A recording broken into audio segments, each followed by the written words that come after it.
I am so happy and truly honored to serve as your opening speaker for the 2021 CEO briefing. Before I begin, I must send a virtual hug to my friends and partners, Ron Busby and George Frazier, who you will hear from later today. You know I wish I was there with you guys. Thank you for your persistent love and support, for keeping our movement alive in COVID, and keeping our people educated, empowered, informed, and inspired. And special love and thanks for my new friends, Byron Deese and Ryan Hargrave, for inviting me to be here today. I'm so humbled you would recognize my family and our stand and study to completely live off the businesses, professionals, and products of our Black community for an entire year, known around the world as the Empowerment Experiment, at this important occasion and during these tough and trying times. About 10 years ago, Publishers Weekly, in reviewing my book, Our Black Year, One Family's Quest to Buy Black in America's Racially Divided Economy, called this issue, The Lack of Support of Black Businesses and the Rapid Exit of Dollars from Black Communities, a dynamite subject, and my family's experiment, historic and effective. And the Library Journal said my book successfully illuminates the roadblocks faced by Black business owners and the racial divide that continues to persist in the U.S. economy. It also said that my book would appeal to students of sociology and economics, as well as those looking for inspiration to effect positive change in their communities. Alfred Edmond, our editor of Black Enterprise, said, "The Andersons' economic odyssey is nothing short of heroic." And your friend, Kathy Hughes, owner of the Radio 1, TV 1 empire, said, "Thank God for this level of commitment to our Black community." But we didn't create the empowerment experiment, then see it through. We didn't impose our Black year on our 2- and 3-year-old daughters back then for kudos or great book reviews. We took that stand for you 12 years ago, before Trump, before George Floyd's murder, 2009, inspired by the election of our first Black president. And you know our stand and sacrifice made headlines all over the world, front pages, major TV and radio shows, touched millions. Then Kellogg at Northwestern completed the landmark study based on my family's receipts and the data we collected. That study proved that close to 1 million new American jobs would be created if just some of us would make small changes and sacrifices to buy Black. Then I wrote my book, Our Black Year, which contains the Kellogg study and is a detailed account of our stand, as well as a tribute and a treatise on our country's triumphant Black business history. It's been too long since our businesses, our entrepreneurship, and our economic solidarity defined our greatness and denied our oppressors. Back then, around a century ago, business owners depended on and defended the community, and the community did the same in return. Young Dr. King grew up surrounded by business owners who took care of the community, risked their lives to become business owners so that they could take care of the community. When they called that meeting within hours of Rosa Parks' arrest, the business owners, you, and the lawyers and pharmacists and grocers and barbers and bankers, the publishers and the Black union leaders came to offer support. Then the Black-owned taxi companies and service station owners came. And during the boycott, when the marchers lost their jobs and the businesses were burned down, the taxi drivers were jailed for giving rides to the boycotters. The business leaders were lynched for leading the movement. The Black banks stepped in. The Black funeral homes stepped in. They built war chests for the lawsuits, the protests, to keep our businesses afloat and to cover the lost wages, the deaths and destruction from the terrorism of the racists. Dr. King was not hoping for and hollering for a $10,000 sponsorship from GM or GE to pay for the costs and pave the way to freedom. The civil rights movement was not brought to you by. When they bombed the churches, the businesses were there. When they hanged Black men, the businesses were there. When they raped the sisters, the businesses were there. When they enacted a new racist law enabling more violence and injustice, when they denied another dream or dismissed another death, the businesses were there. They were there for us. Madam C.J. Walker, the mother of the Black hair care industry and the first Black woman millionaire, made those millions that enabled the NAACP and the National Conference on Lynching. This is what Black entrepreneurs do. This is how entrepreneurship leads to empowerment. Unemployment was at the same level as that of whites and sometimes lower than that of whites nationally from 1880 all the way to 1940. Lower because Black people employed each other. We can make that happen again. We had Black Wall Street, self-sustained, vibrant neighborhoods. in Tulsa and Durham and Tampa and Louisville's Russell neighborhood, Sistrunk Boulevard in Fort Lauderdale, Bronzeville in Chicago, Harlem, Auburn Avenue in Atlanta, Magic City and Birmingham, Lincoln Avenue in Cincinnati, and so many more. Black neighborhoods signified genius and greatness, soul and success, elegance and entrepreneurial excellence. We can have that again.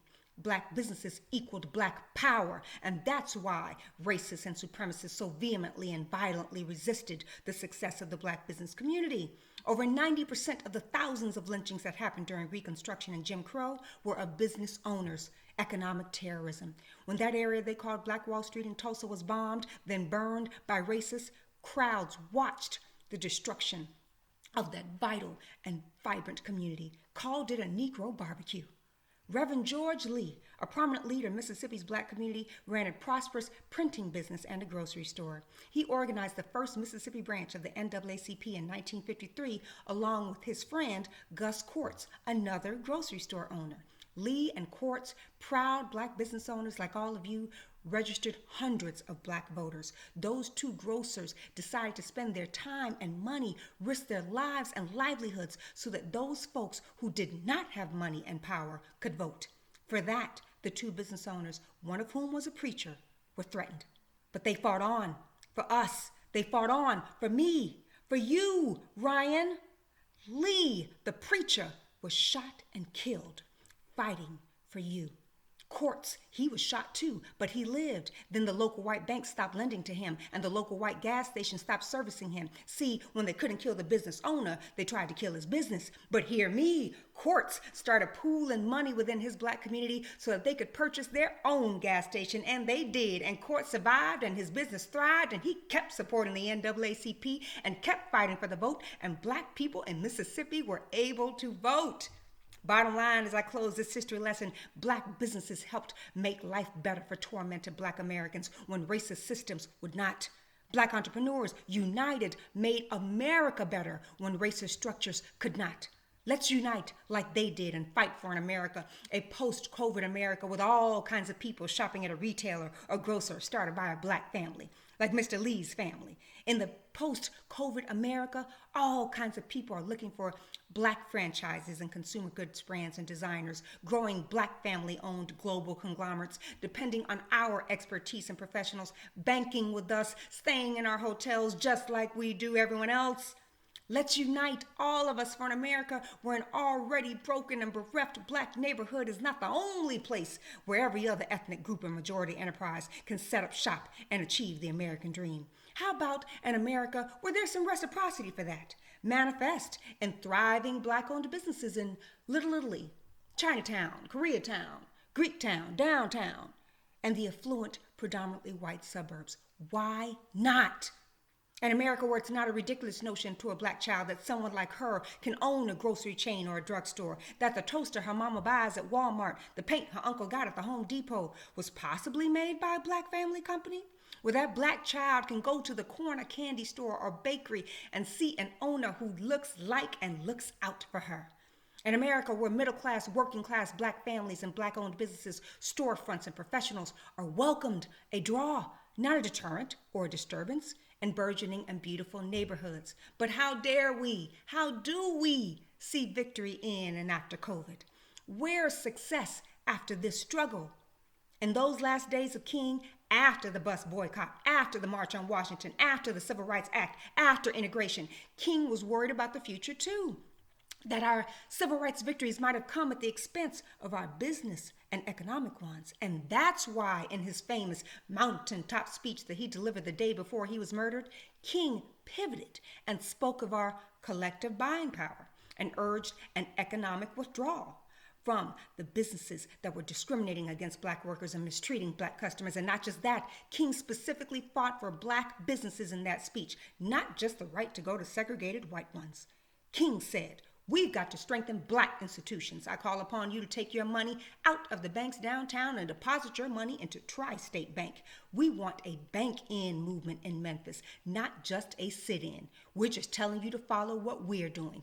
We, meaning the SCLC. Put your money there.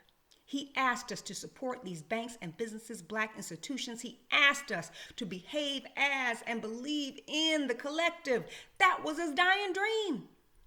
But after King's murder, it became fashionable to abandon the Black banks and businesses, to show and prove that we're good enough to buy from the businesses once denied to us. Within 20 years after we lost King, 85% of our over 120 Black-owned banks disappeared. In the 1930s, grocery stores represented the largest category of Black-owned businesses. We had 6,400. When Kellogg did the Empowerment Experiment study in 2010, they could only find evidence of 8 to 12 groceries owned by Black firms in this country. And predominantly Black North Philadelphia, for example, over 90% of the businesses there are not locally or Black-owned. I'm sure it's not too different in the Black areas across Maryland. You know that. You've seen that. And you know it's not right. Black beauty supply stores in Black neighborhoods with 100% Black clientele. Less than 3% across America are Black owned. And not just the banks, the groceries, and the beauty supply stores. We lost Black hair care too. The one industry birthed by the Black community, belonging to us, celebrating us, sustaining us, helping us, especially Black women, thrive and achieve the American dream. In 1986, again, less than 20 years after we lost King, Irving J. Botner, then CEO of Revlon, was asked about competition from Black-owned firms in the Black hair care industry. Botner said this to Newsweek. In the next couple of years, those Black-owned businesses will disappear. They'll all be sold to white companies. He was right. Sport and Wave, Let's Jam, Carefree Curl, Strength of Nature, Cream of Nature, Dark and Lovely, Smooth and Shine, Dark and Natural, Stay Soft Fro, Carol's Daughter, all owned by L'Oreal. French company owned by Liliane Bettencourt and her family. Liliane died in 2017, the world's richest woman. Why? Because by 2000, L'Oreal owned all the largest Black hair care companies. And a couple of years ago, Unilever, Dutch company, put the nail in the coffin when they bought Nubian brands. That's all the Shea Moisture products. All these brands and companies are no longer Black owned. And the fantastic Black owned companies we do still have, the ones I support, can't get into the big retailers because the L'Oreals and the Unilevers edge them out. Less than 5% of the Black hair care section in these big retailers represent Black-owned companies. That's what racist Botner wanted. That's what he planned for and predicted. And that's what we let happen. And Langston Hughes also predicted what would happen to us without economic unity in his poem called The Ballad of Booker T. The tallest tower can tumble down if it not be rooted in solid ground. So being a far-seeing and practical man, he said, train your head, your heart, and your hand, because your fate is here and not afar. So let down your bucket where you are. Let down your bucket where you are. So I pour into my bucket every day. My coffee, my home alarm system, my dry cleaner, my pediatrician, dentist, neurologist, optometrist, the reading glasses, John's contacts and his glasses, the wine, vodka, whiskey, my pizza, my popcorn, my seasonings and my sauces, Patty, sweet potato pies, Patty! Our nightclubs, John's dress shirts, his suits and ties and cufflinks, all my makeup, my perfume, my hair products, the restaurants we go to, the coffee shops we go to, my daughter's very expensive orthodontist, their dentist, Corey's dermatologist, John's chiropractor, all my designer purses and shoes, my nail salon, my spa. What else? Oh yes, my mortgage, my second mortgage, both with Industrial Bank, the Mitchell family, and all the Black people they employ, all the Black businesses they support and help capitalize. Entrepreneurship to empowerment. So I'm challenging you to put your money there, to let down your bucket. And here's a great way to let down your bucket during COVID. Wine and whiskey. Got me through. Let our bucket down for Heritage Link brands, owned by husband and wife Harvard MBAs, Corey and Selena Koof. Heritage, my wine company, is the largest company in the wine industry to trade and sell Africa's Black-produced wines. One of those winemakers is House of Mandela, led by the women of the Mandela family, Makasiwi and Tukwini, respectively daughter and granddaughter of Nelson Mandela. Together, Heritage, House of Mandela, and people like me who buy their wine, we create jobs for Black people in the motherland and America. Entrepreneurship to empowerment. One of my favorite Heritage Link wines is called Bukatrabe, and I drink a lot of Bukatrabe. A lot of Bukatrabe. Not every day, just Sunday through Wednesday. Because then Thursday through Saturday, I switch to Uncle Nearest Whiskey. Award-winning Uncle Nearest Whiskey is owned by a Black family run by a Black woman, Fawn Weaver, who named her premium whiskey company after the slave and master distiller known then as Nearest, credited for teaching a young Jack Daniels the craft of whiskey making. So that's why I drink that Bucatrabe wine or that Uncle Nearest whiskey every day. Because ain't nothing Maggie Anderson won't do for the movement. I make that sacrifice for you. Now, I know I'm not going to get all of you to march like I march, to let down your bucket like I do, but I have one question. Will somebody out there, besides George Frazier, have some Uncle Nearest with me? Seriously, I got some, and I'm waiting on you. Okay, the real question for you is not about Uncle Nearest, but are you ready to fight racism with your buying power, with your influence and business success? Are you ready to leave the empty and easy life and choose to sacrifice? Are you ready for public, consistent economic solidarity? We are entitled to equality, but we must earn our empowerment. We got to do it.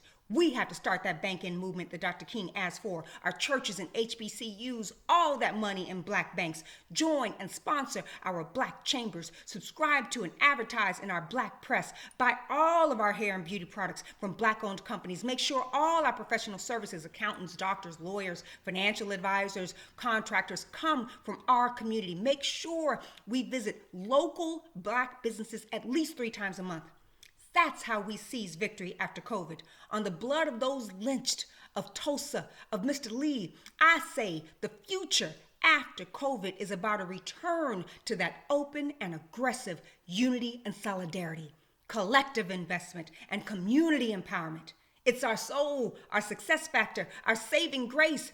We got to get our soul back, and then we get our success back. So let's fight like they fought, and let's buy like they bought. Look, I know it seems like I'm being a little hard on you. I'm asking a lot of you. I'm tough on you. But imagine the anguish I felt when I had to tell my little baby girls, no, we're not going there, sweetie. I won't buy for those shoes, baby, because we want to support Black businesses, not because we couldn't afford it or because you don't deserve it. I put them through that because I love them. And that's how much I love you. I love you. That's why I'm asking you, our most successful, our most proud and powerful, our best chance to make these sacrifices. I want you to feel a little pain too. I want you to try harder so that you can come out stronger and smarter and better, and we can prove that racist Botner and the whole world wrong about us. You've survived COVID. You may have even thrived. Now we expect more of you, even when we have not done more for you. And so does everyone else. Be proud of that burden. Beat that burden. Boast that burden. Make it your beautiful Black burden, your beautiful Black blessing, like I have made this movement mine. We have so much in this room today, y'all. Please don't let this be another tired business card exchanging bonanza, another preach and present fest, another pretty people posing for the pictures party, another networking event where nothing was netted and no work was done. Please, is that really why we're here? Is that why you invited me? Did we get dressed and travel near and far to get some good food and go home no more enlightened or empowered than we came? Is that why Ryan worked tirelessly to provide us such an extraordinary forum and such a ridiculously awesome, world-class, powerhouse opening speaker? Let's make them say that another revolution was born out of the 2021 PRT CEO briefing. And revolution does not just mean protest. Hey, I love a good protest. I'm down for whatever, but we must stop fighting racism with our protests, then enabling that same racism with our purchases. That's our challenge for 2021 and beyond, and I really believe we can meet it. I still believe, even after all this death and dismay, like King did, because I've peered over the mountaintop too. The more I stand up for you, the more I can see into the promised land. And I'm telling you, believe me, when we stand up together as women, as sisters, Ryan, as believers and business owners, Black and not, lifting each other up even when we need lifting ourselves. Ron, you know we can not only see over the mountaintop, we move mountains. Are you ready for that? Are you ready to unite? United, we move mountains. we make miracles. United, we cross that bridge in Selma. United, we march 385 days straight in Montgomery. United, we move mountains. Because united, we always had more power than pain. Brothers and sisters, I've given you the stats, the history, the Kellogg study, Langston, L'Oreal, Industrial Bank, my black wine and whiskey, my babies with no shoes and fruit. But you know what? Sometimes no one can break it down like our mamas. In those last weeks, when Louisa's end was near, she gave her strength to me because she knew I couldn't do this without her. Before she passed, she said this, "Mija, I'm going to go out fighting. Are you?" And that's really all I've been trying to say to you, my new PRT family. I'm going to go out fighting. Are you? Thank you. Thank you. Please, please, please buy the book, Our Black Year. Please, as many as you can, buy it at ourblackyear.com, not Amazon, and I will inscribe it for you. Your money will go into a Black community bank and help the Empowerment Experiment Foundation. Please do that. I love you. I love you. I hope I can come back to Baltimore and see you all in person very soon. Have an amazing briefing today. I'm Maggie Anderson.